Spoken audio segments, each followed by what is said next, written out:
This is the Infatuasian podcast, a show where we get together with people to talk about Asian things that we love. Today's episode, we'll be talking all about the food industry. I'm Curtis's sister, Carol, and we'll be joined by my friend, Chef Shirley Chung. So here we go.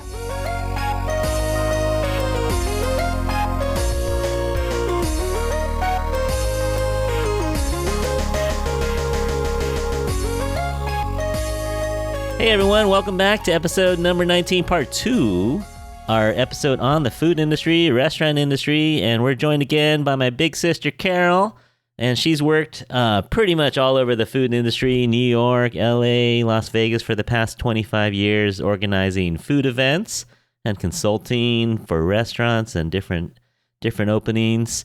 So welcome back, Carol. Thanks for joining us again. Hi, everyone. And joining us is Carol's good friend and dumpling soulmate. We have Chef Shirley Chung, who's worked at some of the most famous kitchens around California and elsewhere in Las Vegas. And she is the co-owner and chef of Miss Chi Cafe in Culver City, California. And she's also been up on Bravo's Top Chef season 11 and 14. So we're going to talk a lot more about that. But welcome back, Shirley. Hi. And we are also joined by high school student intern Madison. Welcome back, Maddie. Hi, I'm happy to be back. Yeah, Madison just got home from school. That's why she's a little late. Yes, I did. But welcome. She's going to help us do some editing on this, and that'll be fun. So we had a good time talking last week about the origin story of Shirley and Carol, and we also talked a little Dumpling Mafia.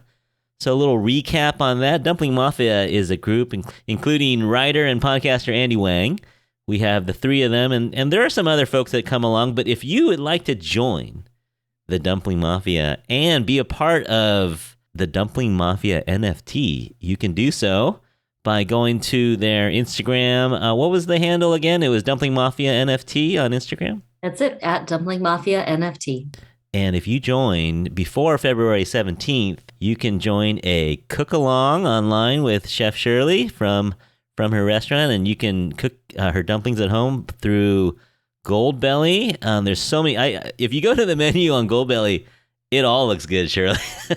What do you have a favorite? Do you have something that for the first timer that we should order? Or? I mean, like my dumpling combo, so you kind of get the best. So you get like 20 packs of chicken dumpling, and then my jumbo cheese pot stickers, which is like a Top Chef winning dish.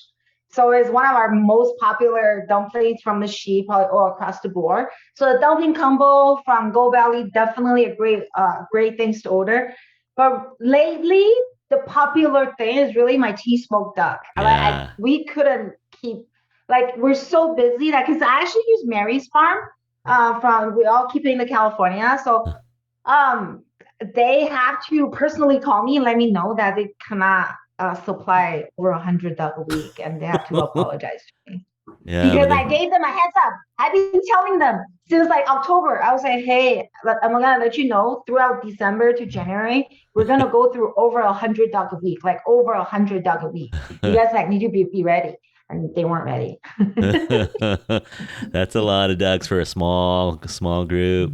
But yes, we're a small restaurant that sell a lot of duck. Yeah, but it all looks good, and you can cook it at home. And in my opinion, dumplings is one of the things that holds up the best. You know, when you freeze it, it tastes. I mean, not as good as fresh, but it tastes good. Yeah. So. Yeah, and we'll talk a little more about cheeseburger dumplings in a minute when we talk about Top Chef. But yeah, super fun. So join the Dumpling Mafia through their NFT, and you can get some access to Shirley as well as my sister Carol, and you'll be able to be part of a very elite and limited group of people if you join the Dumpling Mafia. Last time we opened up with a lightning round. Today we're gonna open up. Let me open up this document. Hold on. We're gonna open up with some chef trivia. Are there like prizes for this? I feel like we should earn prizes. We're all winners. We're all winners. Chef trivia. Carol is the best. Nobody can go against her. She's really good at trivia. I'm really bad. She knows everyone and We'll see. It's a lot of pressure. I think these will be easy for both of you. Maddie, do you have you ever watch Food Network or Top Chef or any of those things? I used to watch Master Chef when I was little, and like MasterChef Junior. Oh, the little kids. Yeah, and my parents like to watch a lot of cooking shows. So so you can flex on them at dinner tonight. Say, hey, you know who I just talked to? I talked to Yeah, exactly. Shirley Chung. All right, are you ready? Question number 1 of our chef trivia. Which chef has? Now I think this is cumulative, so even if they lost stars, it still counts as a star. Which chef has the most Michelin stars of all time? I think it used to be Alain Ducasse. I don't know if it still is anymore. I think he's number 2. Who has more now? Let me think. Well, he has a restaurant named after himself. Robuchon. Yeah, Robuchon. Really? No, Ducasse is like Tokyo, and I guess Robuchon's in Tokyo too. Huh. Well, and Ducasse has the distinction of being the only chef to send food to the International Space Station. Wow. Fun fact. True story. I flew the Concorde on the day that it was relaunched, and he was the in-flight meal. And because it was like a press trip, so he was on my flight cooking us dinner on the Concorde. On the Concorde. It was not the space station, but it was. We did go from Paris to New York in 3 hours. Wow. Crazy. And no one else can say that now because they're not flying anymore. All right, next question. Who was the first female chef to win the James Beard Award? I'm going to say Lydia Bastianich. Nothing local. Think Bay Area. Alice Waters. Alice Waters, Shea Panisse. Yeah. Lydia. Interesting. Yeah, first female. All right. The famous Beverly Hills Chinese restaurant, Mr. Chow. Uh-huh. What is Mr. Chow's first name? I know the son's first name is Max. It does start with an M. Michael. Michael Chow. His first wife was Eva. And then his daughter was... I was like, I know his son's name. And Carol, you just ate there over the holidays. Didn't you just eat at Mr. Chow? I did. Well, it was actually Peter's birthday. That's right. I do love that place. It's like it's not even Chinese food. Hollywood feel. It's like it's like a legendary. Yeah. Served to you by Italian waiters in tuxedos and wildly overpriced, but it's so good. Makes no sense. All right. I think you'll know this one, Shirley. Which award-winning chef began his culinary career at Stuff Your Face Pizzeria in New Jersey? Someone you've worked for. That one. Mario Batali? The Mario Batali. By Stuff Rutgers. Your Face. He went to Rutgers. All right. Now, this one might be hard. I'm going to name 4 names. Who has not appeared on Top Chef? All right. Who has not appeared on Top Chef? Jimmy Fallon, Ali Wong, Natalie Portman, or Tom Brady? Tom Brady. I'm going to say Tom. Yeah, Tom Brady. I was going to say Tom Brady, yeah, because Jimmy Fallon's NBC Universal. Yeah, Ali Wong, I know.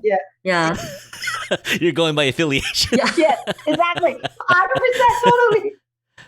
Now, Gronkowski was on, but Tom Brady was not. So they have. He's also just his diet is so restrictive. He's on some anti-inflammatory vegan diet, so he probably couldn't he doesn't eat anything.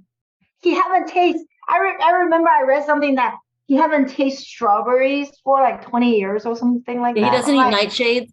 I'm like, what's wrong with strawberries? Oh man, but he's 44 years old, still playing football, so you can't argue with the evidence. He's the GOAT.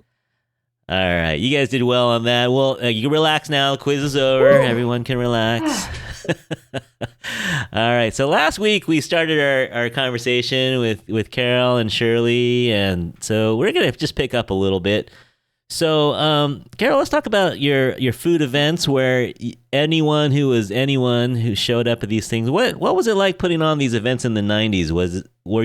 Did you get starstruck at all when you're calling up Gordon Ramsay, or what was it like when you're in the 90s and you're hobnobbing with all these guys that are pretty big in the industry? I think because I was doing it with Bon Appetit magazine, it was always kind of, I'm calling on behalf of this magazine. So I was able to sort of take that mantle on and That clout. Yeah, it was like I'm just little old me, but I am calling from. But you're going to return my call because I'm calling from this magazine. Yeah, no, it was good. But a lot of the times, honestly, you're not talking to the chef. You're talking to their assistant or maybe someone in their office. And those people are really the gatekeepers, and the best chefs have a really well-run organization all the way down to their office. So. You have a good story for us, a fun story about a way you met someone or. So I will tell you how I met Gordon Ramsay. Okay. It was 1998, I think. He was very famous in London, but he was not famous in America yet. He had no shows over here, and he was, and his restaurants in London were very famous, expensive and sort of exclusive. So even in England, not a lot of people knew who he was. He did his first cookbook release in America because England uses the metric system. They have to translate the books to American chefs, so American cooks can use them. So it was kind of a big deal. It was his first book in America. Yeah, and he was doing his book release party on Halloween. And it was just the weird timing, but the party in New York was in Halloween at Restaurant Danielle. It's a very fancy French restaurant on the Upper East Side. And I was working with Bon Appetit. So I went with a couple of our editors, and a group of us all went after work. And the cocktail party was maybe from 6 to 8, with little canapes and champagne with your pinky out. And it was a very kind of fancy night. And after a couple hours, we were saying our goodbyes, and we knew there was this party being hosted downtown in Soho by Veuve Clicquot, the champagne.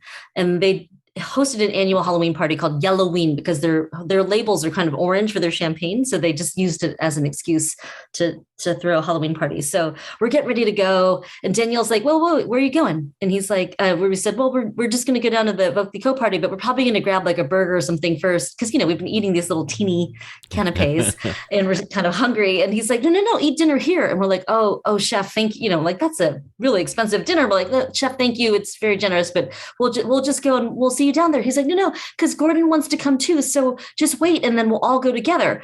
Just have a bite in the bar. We're like, just a bite in the bar. It's like, okay. So we sit in the bar, and then the waiters come over with like tablecloth and like all these place settings with multiple forks. And we're like, oh dear. And it's like 8:00, but like suddenly we're having a 5-course, 6-course dinner. And then it's like 11:00. And finally at 11, Danielle comes back out of the kitchen and is like, okay, I'm just going to get dressed. I have a limo that's going to come pick us up, and then we'll all go together. So like 11:30, we finally get in this limo. We drive down to Soho. And actually a couple of the people from the dinner were like, it's 11:30. It's like Tuesday. I got to go home. So we lost a couple of people.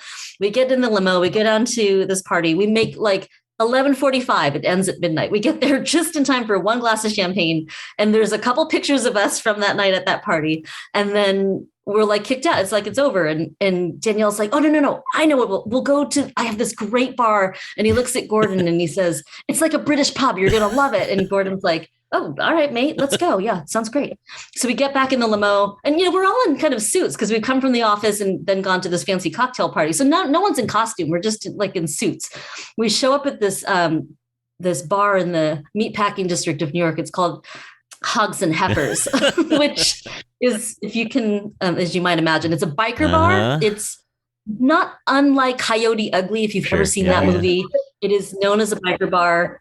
Girls stand on the bar, and the thing about Hogs and Heifers is a giant moose head behind the bar, and women take their bras off and hang them on the antlers. So actually, when you look, you can't even see it's a moose. All you see is a bunch of bras. And some women are kind of coy and do it under their shirt and just pull it out, and then hang it on the boot. And some women, okay. So this is what this bar is known for. And the bartenders are also verbally abusive to the patrons. So one of the gals is like, she's jumped up on the bar, and she actually has a megaphone. And she's like, she kind of yells at patrons and calls them out. So Danielle goes and gets this all Pabst Blue Ribbon in cans, and there's sawdust on the floor. There's Johnny Cash on the jukebox, and it's just a dive bar. And Gordon's like kind of looking around like, this is not like an English pub, mate. And a couple of my friends are just like, what are we doing? And Danielle's like, isn't this great? So he starts yelling at the girls on the, I don't know if this part's a little bit, he starts yelling at the girls on the bar, hey, show us your, take off your bras, and the waitress is like, you're not man enough. You wouldn't know what to do. So they just go back and forth. And finally he gets kicked out. Like the bouncer comes over and is like, "Sir, you have to leave now." And he's like, I can do. And his publicist is with us, and she's like, "Oh, this is so going to be in page 6, like the gossip page tomorrow." She's like, "This is a terrible story." So that's how I met Gordon Ramsay. Fast forward, I'm at the Cosmopolitan. Snow Patrol is having a concert on the pool deck, and he's in Vegas opening his restaurant at the Caesars next door. And he was invited, so he's over. We're kind of hanging out in this like VIP cabana, and he's like, "Wait, so where did we meet again?" And I'm like, "Maybe I think it was your restaurant in London on the Royal Hospital Road." He's like, "No, I don't think." I was like, "Was it when I worked at Bon Appetit magazine? I did an event." And he's like, "No," and I'm like, "Chef, was it Halloween in Soho?" He's like, "Oh my God, that's where we met." And he still remembers it. All right. He was like, "Wait, how did we meet again?" Like he couldn't remember. And I'm like, "No, Chef, I think it was this time." So that's how I met Gordon Ramsay. Is he as fun as he is on TV, or is that more of a show? Or it's definitely the shouty part, and I think he did have a reputation for being one of those very hot-headed, swearing, sort of throw things at you in the kitchen chefs. He worked for Marco Pierre White in London, who was known for that too. So he kind of grew up in that style. All did. It's Levi Fair, like kitchen up until even like. We always is like young cook nowadays, like that's what always said. But like, up until me, like in the beginning 2000s, we still talk about a kitchen is always Levi Fair. Like a lot of times it's just too long. There's no time for you to be around the bushes. You just bark out your order and then call it a day. Like to work in a kitchen, especially like a high volume kitchen, you have to remember like nothing is personal. It's only like at that moment. You just have to get the fact that we always need to use the shortest communication time and then to deliver the most clear comments. So what do? You bark orders. But yeah, I think I've seen him, I saw him on his show with the contestant. She was an Asian woman and she's blind, and he's very gentle with her. I remember. Yeah, he's very gentle. And with the kids. With MasterChef Junior, he's very encouraging and not mean to the kids. Yeah, I mean, like it's like we don't want to say we're not mean to people. It's just like the way we communicate. Like we need to be really fast, and then when we have time and the environment that most of chefs are really good teachers. Like because for us, we have to break it down the steps in our own head in order to execute because we always constantly multifunction. So when we come to our turn to teach people, we know exactly how to break it down into smaller parts so they can absorb it very quickly. And then so most of the time, a good chef, they're always good teachers. Yeah, no, that comes across even on TV. So you're working in the industry, and there's these big food events. What chef? In your mind, and again, this is going to be hard for you because you know everybody. What chef in your mind is totally worth the hype? Like someone in the industry that has impressed you and is nice and is professional as well as just a good friend or a good person. I know I get asked a lot, like who's the best one or who's the favorite or whatever. But I will say one person who I really, really respect in the business is Nobu. Nobu Matsuhisa. So if you know his story, it's like, it's just immigrant, opened a restaurant and, worked his way up. And now I've lost track of how many restaurants he has. It might be 50. They are all over the world, literally, I think four continents. Wow. And I've been to at least, Japan, Paris, London, Milan. So I've been to at least, 5 countries plus the ones here in America. They are so consistent, which to me is like a mark of a really good chef is when you're not there and people are cooking your food and it's executed that consistently. But just, nice, funny, all those things. I have a funny picture. We did a charity auction lunch where we were cooking at some person paid $25,000 to have Wolfgang Puck and Nobu cook in their house. And we were cooking in their kitchen. They had an aquarium, and Nobu was holding a sushi knife. And I looked at the aquarium. I'm like, "No, Nobu, you can't do that." There's a picture I have of him where he's got the knife, and he's like, "I can't keep the goldfish." And he's like, "Yeah, okay." It's very funny. And we know that you're good friends with Giada, and you've hung out with her a lot since she's moved to LA. Any good stories with Giada? Any memories with Giada De Laurentiis?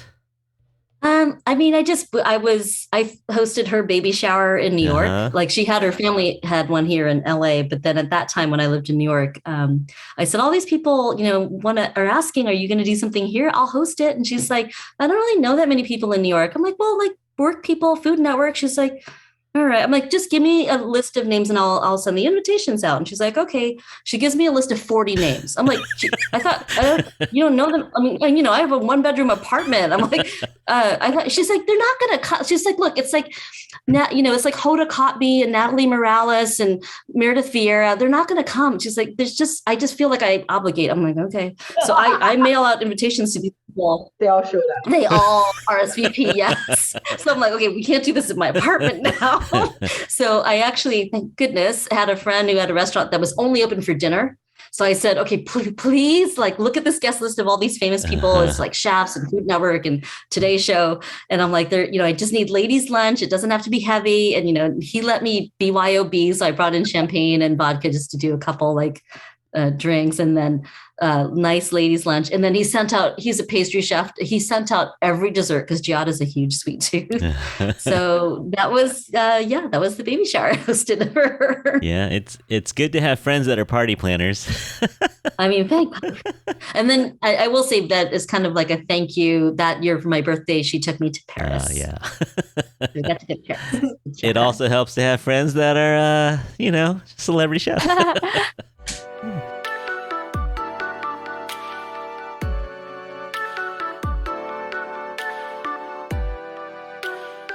We haven't seen any big food events for a couple years now. What do you think? Are you surveying? Are we going to see food events like that anymore, where there's 50 chefs and 2,000 people? Are we going to see those? The smaller ones have come back, and because you can do them outdoors, that's true. Some people have done sort of barbecue fests or casual ones here in LA. I don't know what's going to happen. Yeah. If we'll ever go back to the big ones, it's risky because every time we think we're doing good and then Omicron and Delta, it's like, so people are worried to like book travel and commit to that many things. We'll see. I hope so. Yeah. I hope so. I mean, get vaccinated, everyone. I think so. People still craving that human connection. The fact that definitely. The fact that Coachella announced and first weekend sold out within 1 hour. So I mean, that's 100,000 people first weekend already sold out. So that people still wants to come out. So food events, I feel like it's gonna come back. It's just. Have you done any, Shirley, since COVID? Have you done any food festival? Yeah. No. Yeah. Because for me, because for our restaurant, it's like we have our team, right? And then we have one single team. We can only open 5 days a week, so we only have one team to open our restaurant. So if we need to do any event, I turn it down. So like the Del Mar horse racing or something like that, they asked me if I want to do dumpling there. I'm like, no. And then Coachella asked me, you want to do Coachella? I'm like, no. Yeah. I turned down Coachella because it's like this, and like if something happens, if they have to cancel, I need to start prepping them right now already because I do dumplings. I do house-made dumplings. So it's all about planting and people. I don't have a team to go work the Coachella. It's like a lot of trouble. Yes, it used to be great way of revenue to get that 2 weeks, a lot of cash to come in. And also my team used to love Coachella. Like everybody just go there because it's like vendors, you go there for free. So like we all take turn. So they get to see all the concerts and all those sort of things. But then now it's just like, it's almost like burden. It's not so fun to think about. So like I said no right now. Well, if you need someone to carry your knives, Madison will carry your knives for you at Coachella. Of course. That's exactly like my little sister. She won as my employee. The last time Coachella was around, that's like Blackpink and everybody like Billie Eilish is like amazing. So like that's why she said, "Hey, are you still going Coachella?" Like literally all my friends and family say, "Hey, are you going Coachella?" Because every single one of them wants to go there for free. I'm like, yeah. But did your sister actually help you or? She's the worst. She always take advantage of me. She always used me too. And I remember she was in this intern program at emergency room at USC here. Like she was here for like a month. And then she told people, do you know who my sister is? My sister is Shirley Chung from Top Chef. So she will get the shift that she wanted or follow the residents that she wanted because they all watch Top Chef. She goes, I beat you today again. I was like, what? Or like, hey, can you like drop off some mochi dumpling? I'm like, no, I don't have time to drop off mochi dumpling for you. She said, oh, I just want to introduce you to my resident. I'm like, That's so funny. Yeah, she's totally using me. Oh man. Well, someday when you need a medical procedure, she might be there for you. Oh, no. Exactly. That's why her fiance is a dentist. Yeah, I was like, we have everything planned. All right. Yeah, you wash one hand, washes the other, right, Shirley? So. Yeah, I was like, I take care of your free meals, but yeah, you take care of our medical stuff. All right. So with Shirley, we're around, what are we, in 2013? When did you get into Top Chef at first? I mean, they filmed 2013, but they actually aired 2014. Oh my God, so long ago. I feel like it's not that long ago, it's so long ago now. Think about it. Yeah. That's the first time New Orleans, season 11. Yeah, so just to recap, they wanted you. They came to find you in Vegas, and you kept eluding them and avoiding them, but they finally got you. You even went to China. They found you in China. So they called you in, and had you watched any of those kind of shows? I mean, like, this is not the first time they tried to recruit me already. Because like when I was chef for Carne Vino for Marco Vitali, that time it was such a big opening. Top Chef already tried to tap me, so that's like a few seasons before that. I think it was the Vegas season, the Vataggio brothers season. Anyway, and then also Hong, who was season 2 winner, I believe, 3. I forgot, but anyway, so Hong. It's like 3, but yeah. Hong and I. We were in Guy Savoy together, like same station. I was fish station line cook. He was a sous chef at Guy Savoy. And then after Guy Savoy, I went out to work for Marco Vitali, and he went out to compete on Top Chef, and he won. And so like for me, I was like, oh man, I know somebody that already won. Like, and he told me to go on, and then I'm already like the executive chef of Las Vegas $1 million restaurants, and I got nominated for James Beard. I'm just like, it's a lot of ego problem. I was like, I'm here already. Do I really want to put myself through to compete? Like, do I really need to build a brand for myself? Like, I didn't think through. Yeah. So like, because I didn't really. Ultimately, because when I was working for people, when I was in Vegas, I didn't really think about to branch out on my own. I'm always thinking about my goal is really to be the corporate chef. So like when Jose Andres asked me, hey, do you want to be Las Vegas culinary director? I was like, oh, that's like already my lot. It's like, for me, I like reach like the top, almost the top that I wanted to. Like for the longest time when I became a chef, I always thought I just wanted to be a corporate chef. Like I just wanted to be like a VP of something. Yeah. You know what I mean? Like that was what the VP of Gab. That's what I thought. I didn't for as much as I love cooking and eating, I actually didn't think about I will become a restaurateur by myself until Lucky Rice. This is all Carol involved too. So like Carol helped her friend started this Asian festival thing called Lucky Rice. And then Lucky Rice came to Las Vegas for the first time. So a lot of California chefs actually came to Las Vegas to do this Asian food festival. It was in Cosmopolitan Hotel. And I met Charles Fan. I met Chef Charles Fan for the first time in person. And then I helped him out, like set up station and pass through health check and all those sort of things. And then, so after the festival, like we had a really great conversation at like in front of Wicked Spoon, the buffet, in the lobby for 2 hours. Me and Chef Charles Fan chatted for 2 hours, and the whole entire time he's pretty much talking to me, go, Shirley, you are beyond a corporate chef. I know you love working for Chef Jose Andres, and he's a great boss and blah, blah, but you're more than that. You really have to think through it. You are bigger than that. You will do something so much more, so you should leave. He told me to leave. And for people who don't know, Charles is the chef owner of the Slanted Door in San Francisco. Yes, and then he's also like really cultivating, like about building and helping young chefs to build their own names and working with young chefs and partner up, opening a restaurant in the San Francisco area. You know, like he's known for that. Like we had this conversation 2013. 2013. At Lucky Rice Festival, and then so I think that kind of like put it in my head that I was like, oh, so I left Jose Andres, didn't really think about next, and then Top Chef happened. So like that was Top Chef. I was like, oh, maybe I am at capacity that I will be able to build my own name and to start my own restaurant group and then to do something on my own. So Charles, I want to say Charles Fan planted the seed. Carol, she brought Lucky Rice.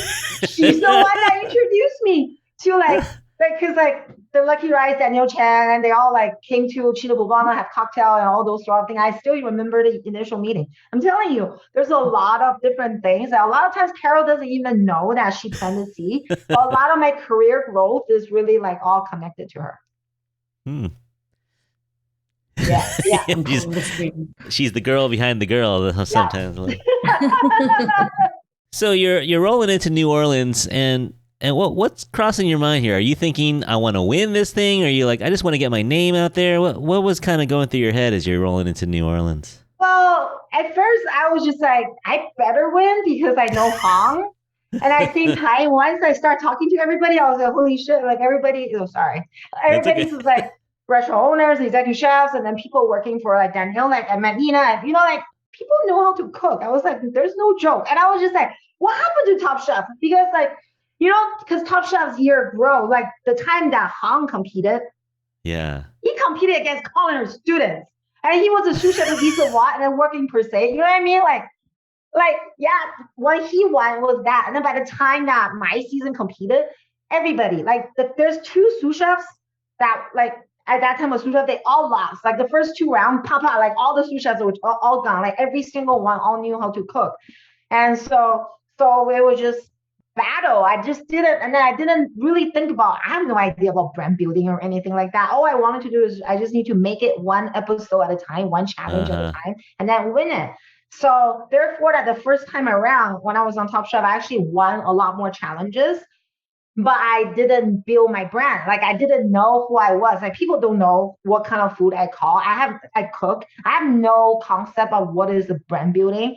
All I wanted to do is and also I cannot agree with myself that I'm Chinese American, that Chinese American food is what I wanted to cook. I cannot put that idea into my head. And I was like, no, I do not cook Chinese food. I'm always I know, my best subject is French and I cook Italian, I was part of opening Italy, this giant project. You know what I mean? I have so much of this Italian French knowledge. And then why I don't want to cook Chinese food. I never trained Chinese food, right? So I have a self battle myself too. And then throughout Top Chef, the first time as I'm cooking and I'm realizing every single dish that I was creating it doesn't matter what kind of technique I use, but there's always a piece of me. There's always a piece of Chinese ingredient I will always add to it. And sometimes it's soy sauce and it's fermented black bean, or it's special vegetables, or it's a little trick or something like that. It's Chinese cuisine. Or I do a fresh noodle but with Italian sauce, all those sort of things. And I realized I was like, this is how I cook. So it sounds really cheesy, but by the end of Top Chef first time on season 11 is actually where I found my culinary voice. I was like, oh, I cook modern American food, but always with a Chinese soul. So that kind of became, and I realized, oh, this is my cooking. I found myself. I knew exactly what kind of food I cook now because I always work for other chefs. So I always translating other chefs' vision. They tell me I'm opening an Italian steakhouse. So according to that, I'll create. They tell me I want to open a taqueria, a noodle dumpling side by side. So according to their vision, I create. But on Top Chef is how I feel. This is my vision. And it actually is my response. That's why it's better because it's reaction. It's how I reacted at that moment. I didn't really think. I didn't really plan. It's my body just go through that. So it's actually more me, and this is my true cooking. It's your DNA. I think that's one thing about Top Chef is you'll hear the judges at judges' table say, I want to see more of you in this dish. I want to know who you are. They do constantly kind of try to pull that from the chef testants. So I think it is kind of cathartic. It does kind of bring that out. Yeah. And I also, one of the first time I was on Top Chef competing, I realized something that I'd done that every time if I try to redo an old recipe that I'd done before, to play safe in a way, I'm even though I'm never on the bottom, but I never win. I can never win with a dish that I did before. Every single time I won a challenge is always I create on the spot. I'm really feeling it. And then, so every single winning dish is always a new dish for me. So from that, and I realized And I also like being on Top Chef is always kind of like a confidence builder too, because throughout my career, because I came from the Silicon Valley, so even though like every single chef job that I got, I always move up really fast, but I always thought it was my operational skill. Is because I was always the one that did all the paperwork. I answered all the emails and I organized all the recipes, and then I did food costs perfectly because I'm really great at math and I have corporate background and all those sort of things. So I never think about it was my palate, it was my cooking, it was my I can multitask, the way I create, the way I tell my story through food. I mean, I didn't really think about it. That was my talent as a chef. But being the first time being on Top Chef made me realize I was like, I'm really good. My palate is better than most people. And then like when I come to create, because of my background, who I was, and then I can bring this special piece into my food. And I really enjoy using food as a platform to tell my story and then tell that moment, and then to have people connect to me through my food at that moment. So things like that, I was like, oh, this is my ability. So like Top Chef actually gave me confidence and made me realize that I'm a great chef. Yeah, that's a cool Not story. just a great chef operator. Yeah. Now, how do you prepare for a show? Like, do you have like your husband just throw out crazy challenges to you, or can you prepare at all, or you just show up and hope for the best? So for Top Chef, it's very different because Top Chef is really, there's no weird things, like because then I'm on top tournament champion now, so it's like a different competing mentality. Is very different how you play the game ultimately. But Top Chef, because there's a quick fire challenge, they also have long challenges, but every single challenge, the time is real.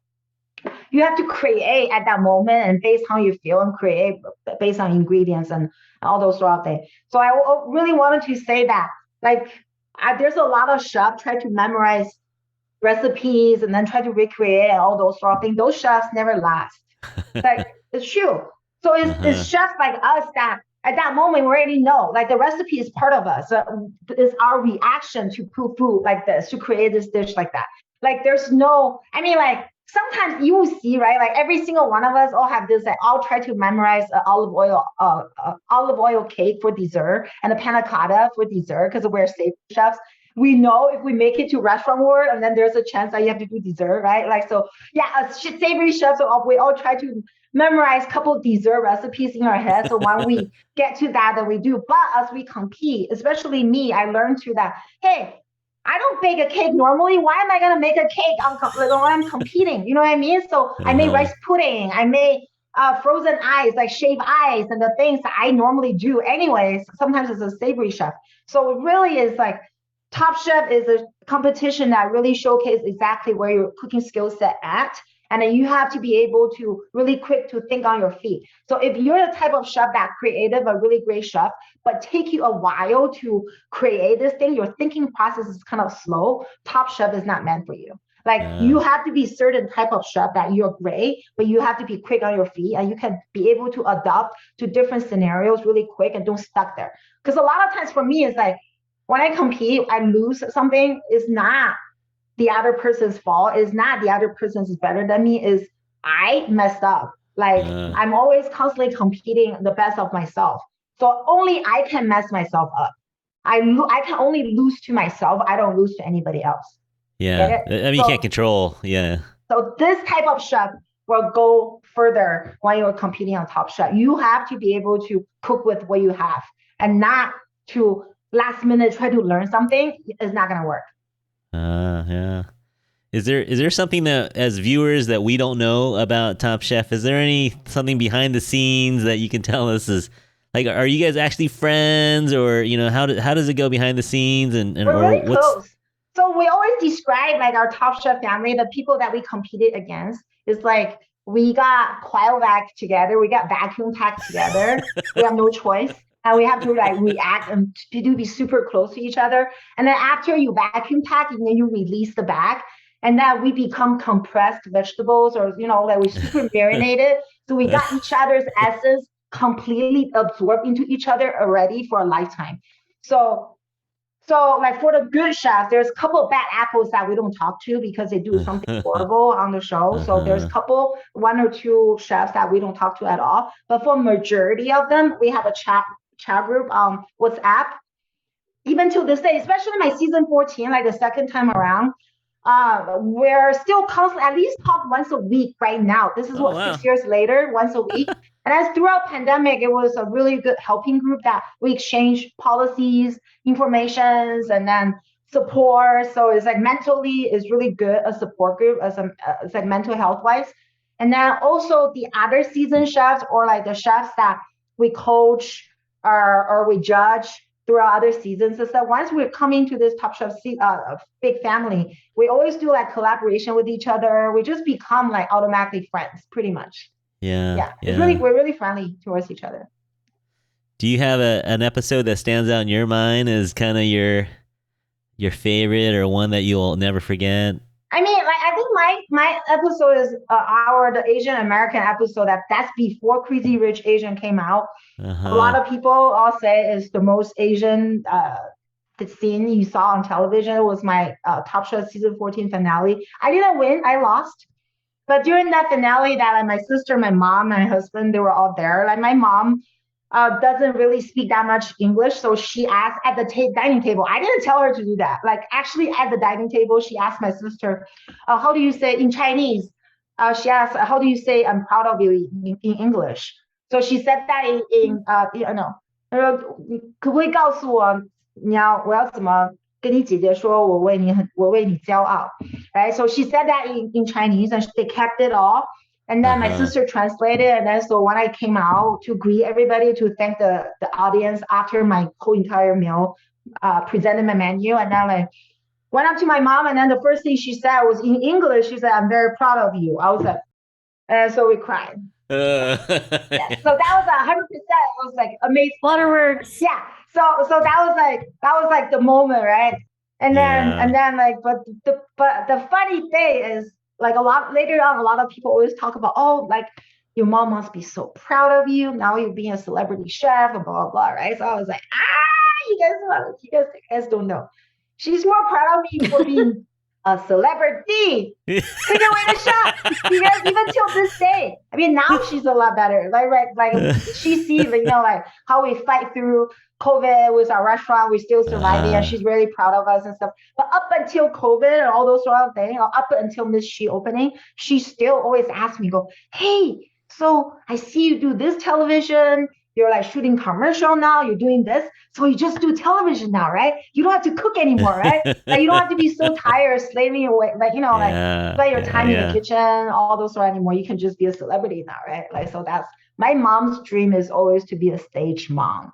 So I'm very happy that like now she's like her dream came true. Like she was be able to do her stage mom thing. Because Shirley did a car commercial. Shirley did a car commercial in 2 languages. Yeah, I did Toyota Venza commercial in Chinese and English. They're playing like you see it in like Chinese radio, not radio stations, TV stations and all those sort of things. And that so like the focus, like advertisement or something like that. If you accidentally talk about Toyota while you on Facebook, then in Chinese or something like your Toyota commercial will come up. It will be me, like because you're Chinese, and then you talk about, hey, 你们今天有没有听说这个 Toyota 怎么样啊 The next thing is like Shirley Chung with Toyota Venza. I forgot the Chinese commercial already. We should try that. Oh man. Mom is so proud. You don't understand, like that TV commercial. 2 things. My cookbook. One thing is my cookbook. So publish a book, and also I'm on TV commercial that she can tell her friend, "Hey, did you see my daughter today? I saw her 3 times."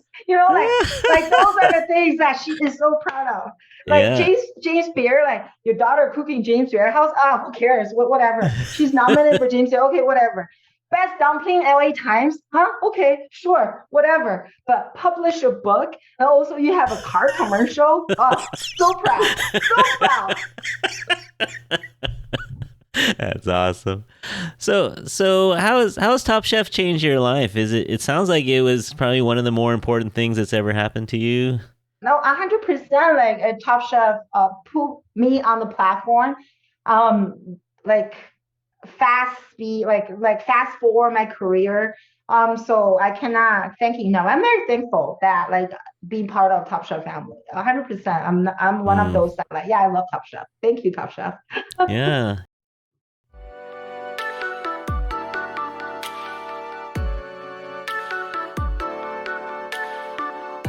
Let's talk a little bit about the current and the future. It's a little hard right now. I mean, you guys are hustling. I like the hustle you're going with, going on Goldbelly and going with NFTs. Cryptocurrency.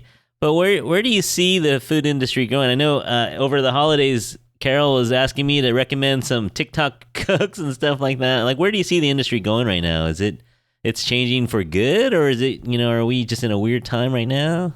I mean, I wanted to say changing for good. We're shoveling. So like for the people that's not very, like for people that not willing to change or don't know how to change is 100% is going to fall behind. So I really wanted to almost using this opportunity to like a facelift of our industry that make us look at everything very differently and realizing that just have a physical store and that a lot of times is not enough revenue just to a physical restaurant is not enough anymore. See, a lot of us have like the online store, and then now we try to have like restaurants and dumpling in the metaverse, in the NFT world. So, so I think it's good. Like we have to move forward. So I wanted to be optimistic, right? And then and then also the fact that our hospitality field are willing to pay our staff a lot more now, I think is also really, really great because we deserve it. So like our team deserve it. And then so the fact that people's willing to pay more when they're dining out and be more understanding. And then also it's just like, I feel like our business as a whole, because of pandemic, people are more willing to get understanding and then to see how difficult, how small a margin in the hospitality is at. So hopefully this is all for good because either way, we need to constantly continue to move forward. We should never just sit here and be comfortable. So hospitality, restaurant industry, it's been long due for something new and something revolutionary. So I'm really hoping that after pandemic, there's a lot of different things and concepts coming out. It's really doing like moving our industry forward. Yeah. And Carol, you have a new project, right? You're working on, what do you call it? It's not a food hall. It's more of a... It's a combination. It's a hybrid. So there is a food hall component to it. And then there's also like a virtual kitchen or a ghost kitchen component. So it's called Partake. The first one we're building is in Long Beach, California, down here. And it's 25 commercial kitchens for rent. Some are full commercial kitchens with a hood, and then some are prep kitchens, which is no hood. So it means you can have like a microwave or, smaller things, but no big ranges.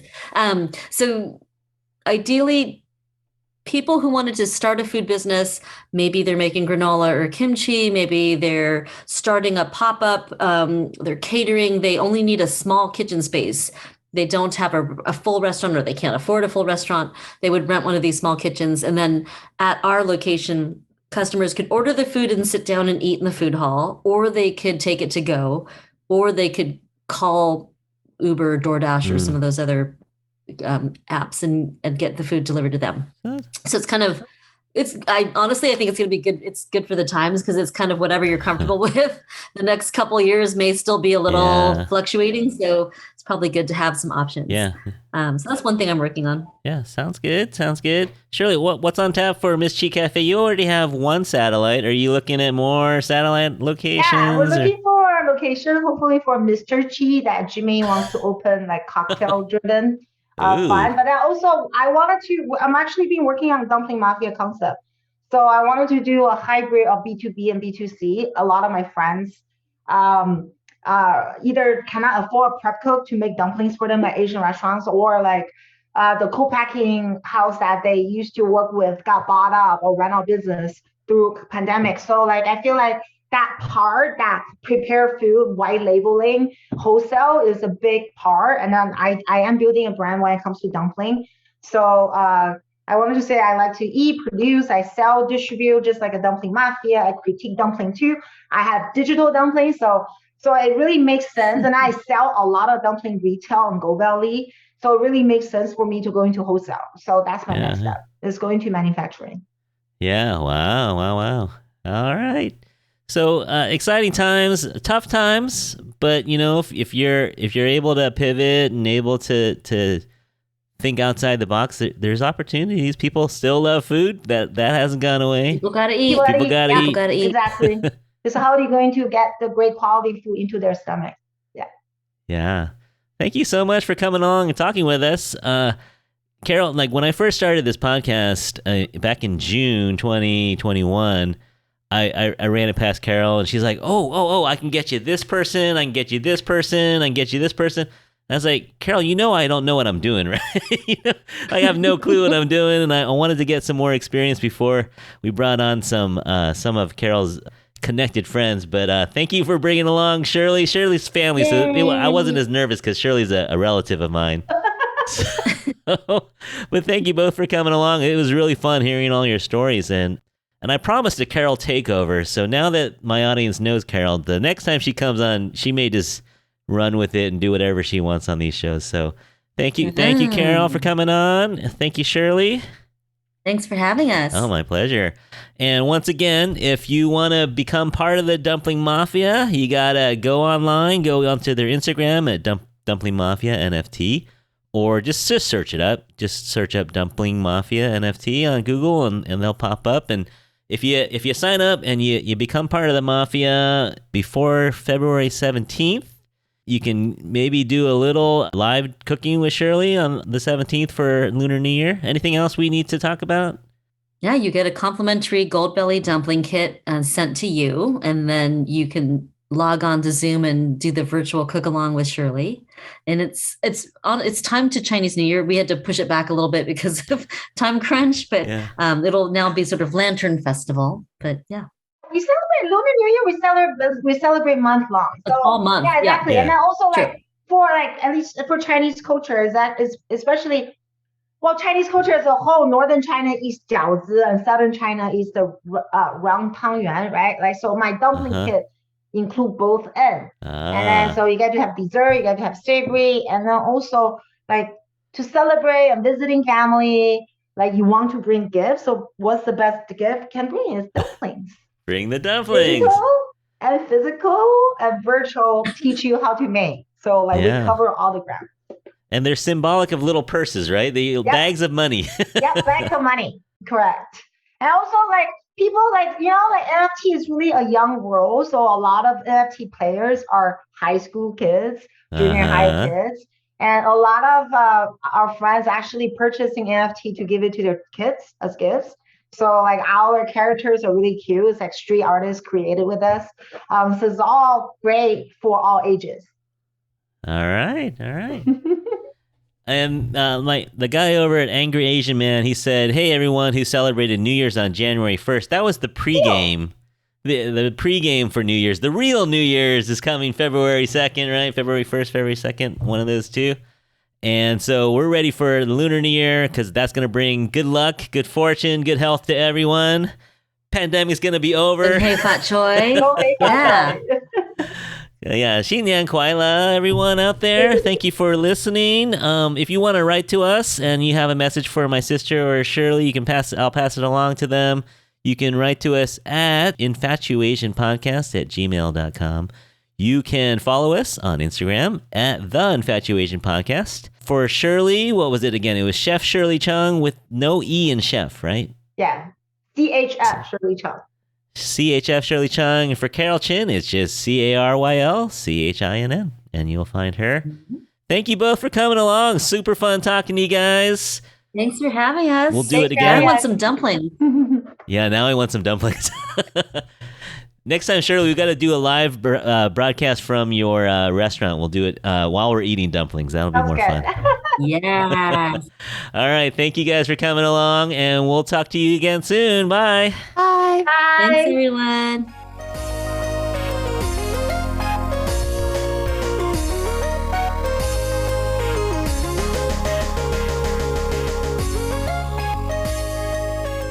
She's so much fun, huh? Yeah, but she was very intimidating.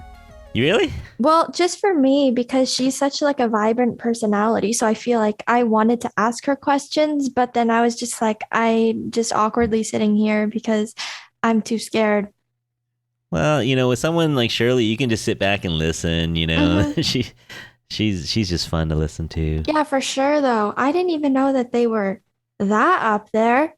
Yeah, I'm telling you, man, we're coming Well, up. I Infatuasian. mean, actually, I looked up Shirley Chung, so I knew that she was pretty, up there. But like your sister's killing it. Yeah, she's behind the scenes. Like she's That's not, like what I she's want to not. do Okay. within music. Like I want to kill it behind the scenes, Yeah. not so much in the forefront. I mean, maybe a little bit like Jack Antonoff, but that's Mm-hmm. cool. Yeah, no, they're in the industry. My sister's pretty well known behind the scenes. And Wait, then, once you get on TV, Shirley's really well so known like now. does Chef Ramsay like know her name? Yeah, No I mean, way. they're not like Well, friends, but no, but like he like knows of her, right? oh Or like yeah, would yeah, no, they work recognize her. together. That's cool. Yeah. Almost all the celebrity people know my sister from all the events that she did in That's sick. the last 25 years. Yeah, no, that's why when we first started the podcast, she was like, "Oh, I can get you this chef or this chef or this chef," and I wasn't ready to do interviews yet, so I Yeah. just, No, but like if they offer, you should really say yes because you have people. It's just it's just a matter of like, accepting it and like being brave. that's true. But I think that like you're doing great for the amount of time that like because you just pretty much like started recently and we're like growing relatively fast. Well, like not Yeah, from like a social media point, but like podcast point. yeah, like Yeah, the people that we feature on the show is like yeah. Yeah, I really mean, and cool. podcasts don't grow like YouTube channels, and because it's a commitment, like YouTube or TikTok, you just click on it and you just keep scrolling. With podcasts, you have to commit, you commit a pretty good amount of time, and so we're never gonna grow like that. Mhm. But we're chipping away. We're getting new listeners every week, I think. Not that I can Yeah. tell, but our numbers are slightly bigger every week, which is where you want to be going. I think it's like it's really encouraging to me, like talking to Sabrina and like your sister and Shirley, because I just see them as like successful people doing like sort of more unconventional jobs that or like Yeah. less traditional jobs, like not a doctor, not a lawyer, not like Uh huh. corporate or something, and like being successful at it and like starting later in life at it too. Yeah. Because Yeah, most of them had to change the similar stories like, well, I studied economics to please my parents, and yeah, then they exactly. pivot into the arts or Because something, it's just like I don't know. Sometimes I'm like, I know that I'm still young, but I took a break from music for a really long time. And so I'm like, I'm no prodigy. Like, I'm not going to be able to make it because people who make it in music are already like 10 times better than me by now, which is like Hmm. true. But at the same time, like I've been learning, it's never too late. Yeah. Yeah, and you don't know. You really don't know. Exactly. So, who knows, man? Maybe podcasting will be your future. Yeah, maybe. But people like listening to you, that's for sure. Now, I've gotten definitely a couple comments about more Madison, less I you. think I just need to step out of my shell Yeah. a bit. Well, and then, maybe we got to do some more stuff where you're a little more confident too, like music stuff Oh or yeah. topics that you like, Yeah, I feel like for like arts related things, those definitely get me to talk more because like for the whole like cooking stuff, like that's so interesting for me to listen to, but it's just like I can't relate to it in any way.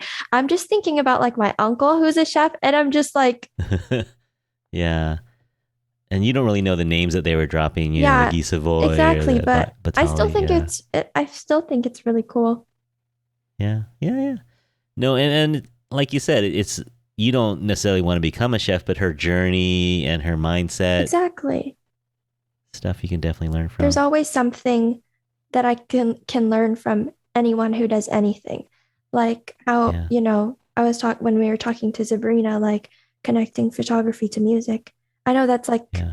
it's easier to connect those two than like cooking and music. But like still, there's always something to learn from people. Yeah, there's a lot of overlaps in the creative process. Exactly. Because chefs are creators, Exactly. That's what I was thinking. When Shirley was talking about like concocting, her ideas on the spot and like but letting it be her. And like how it's like a reflection of her. Like then I start to see like, oh, honestly, it's sort of like self-expression. That process, yeah. And all three of them, Sabrina, Carol, and Shirley are all entrepreneurs, they all kind of started their own business. Yeah. And that's so sort of cool. Honestly, as a musician, like you're pretty much your own business. You have to like market yourself and stuff. So it's like there's always something to take away.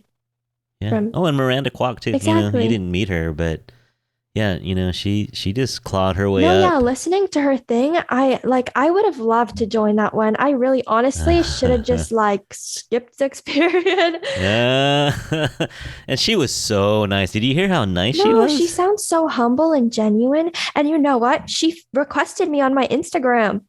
Did she? What? I was like, she doesn't like, she only follows. She's following you? Well, no, I didn't accept her yet. I didn't accept you either because like, I don't want you to be weirded out by what I post. I'm like mentally preparing for adults to like see my stuff. But that's true. Anyways.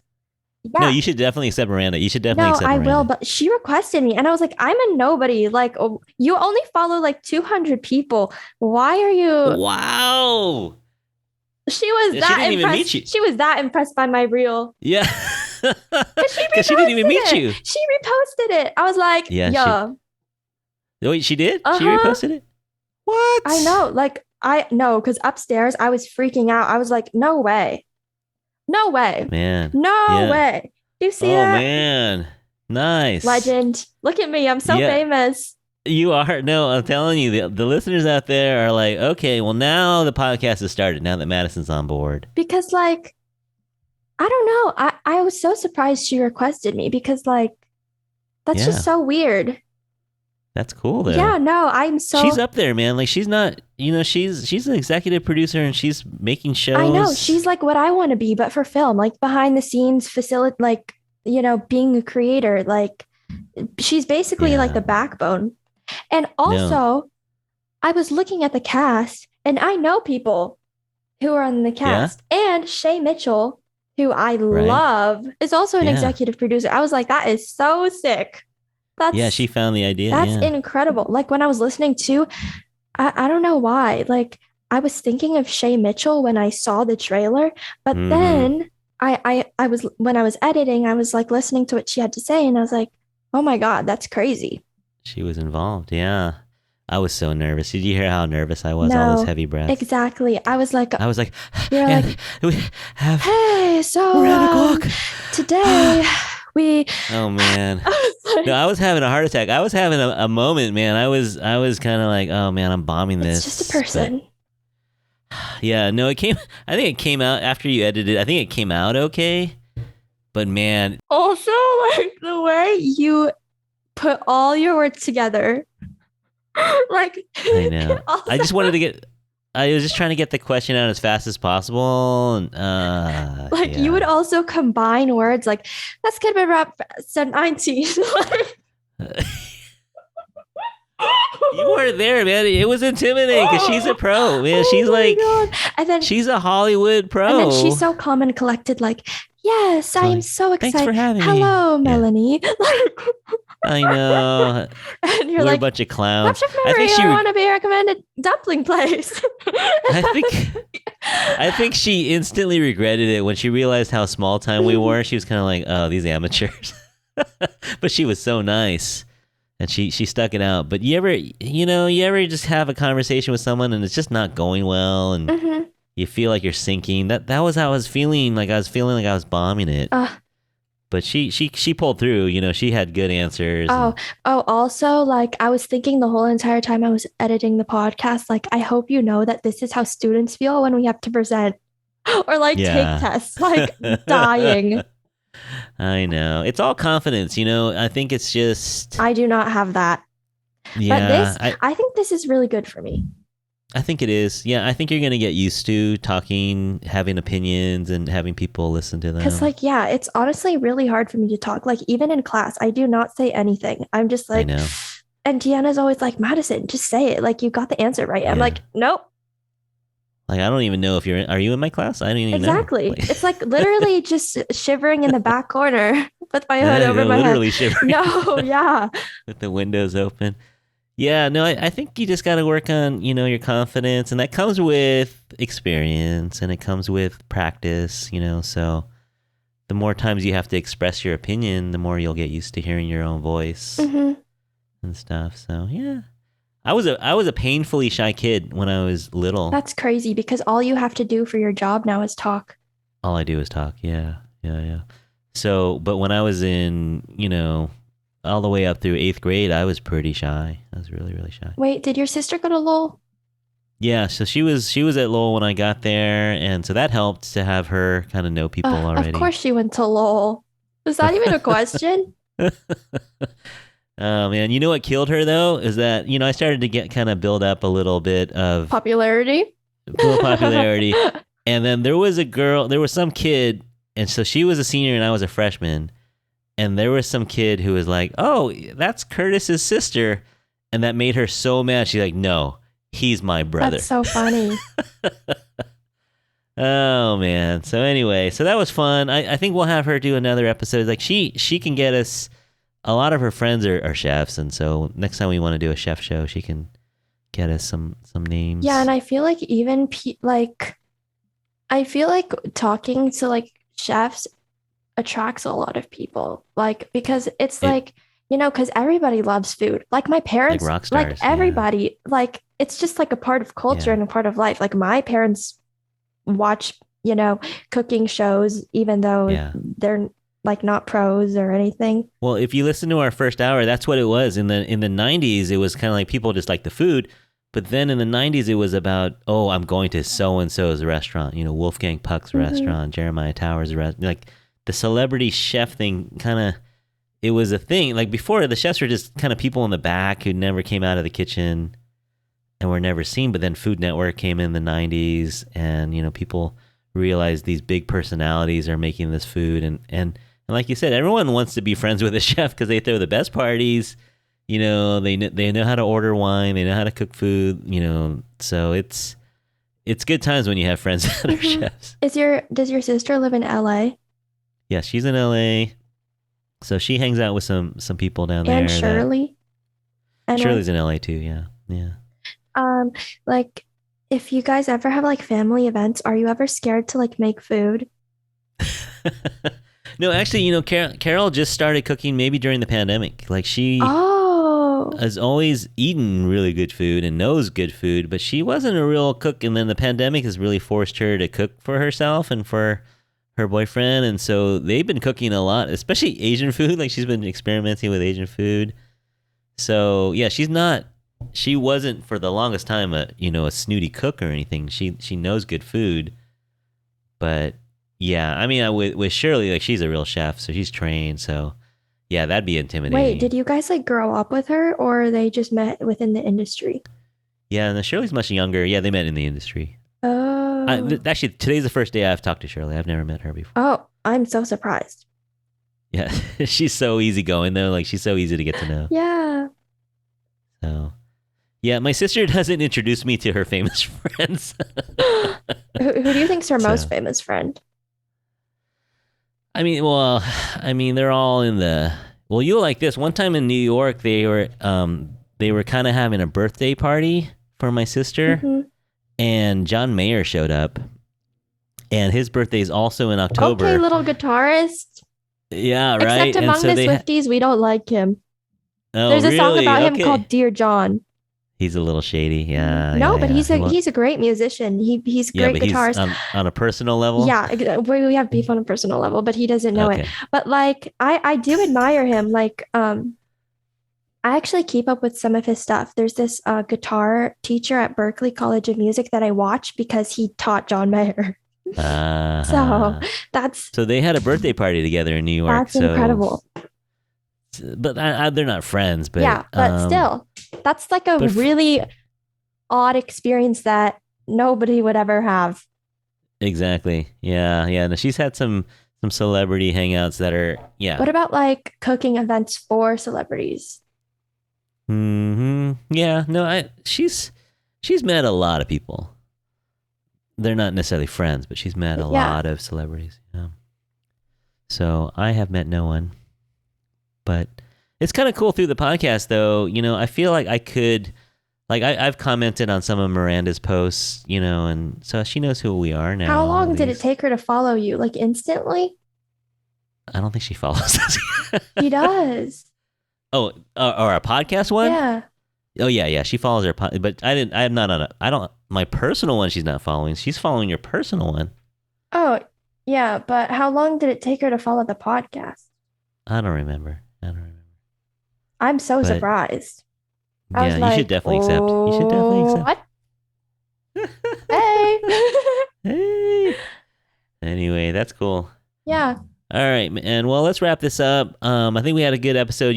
I think you'll enjoy the first hour. Shirley has some crazy stories there too. Just funny.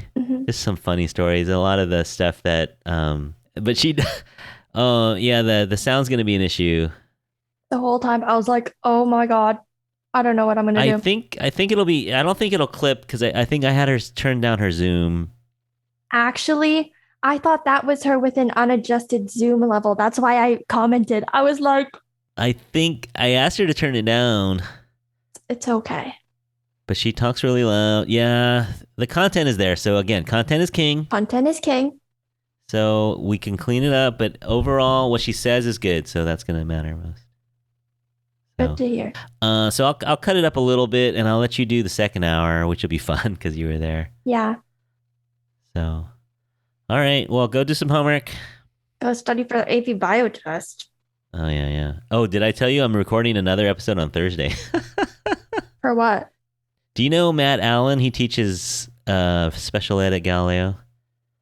But I want to get an episode in the books in case one of my guests flakes out. So I'm going to have an extra episode just in case we need one, a backup episode. What are you guys going to talk about? He started a CrossFit gym in China. That is so random. Super random. But I think, but since, people are working out after the New Year's, trying to lose a little winter weight and stuff. So I thought it'd be kind of a fun episode. And he's a personality. He's I keep saying crazy. He's a really fun personality. Wait, like how does he monitor it and run it? No. He lived in China, but now he's back here. Oh, but he has people running it for him? I don't know if he still owns it, but he started it. Interesting. So yeah, it'll be fun. And he said he was the first CrossFit gym in Xi'an, China. Wow, legend. Yeah, so anyway, so that'll be Thursday. I'm going to record that live. I think I'm going to try to record that at school. Nice. And not Zoom. So we'll see how that goes. I got to try out the sound. But anyway, so we'll have that episode. I edited the Chinese New Year's one with my friend Jenny about the movie. We'll have this one. We got a lot going on. Yeah. So good times though. So many tests on Friday. So excited. I love school. You'll be great. You'll be fine. At least I got everything right on the pop quiz, even though it was easy. But still, was a little bit scared. That's something. Exactly. Well, I'll see you. Okay. Bye.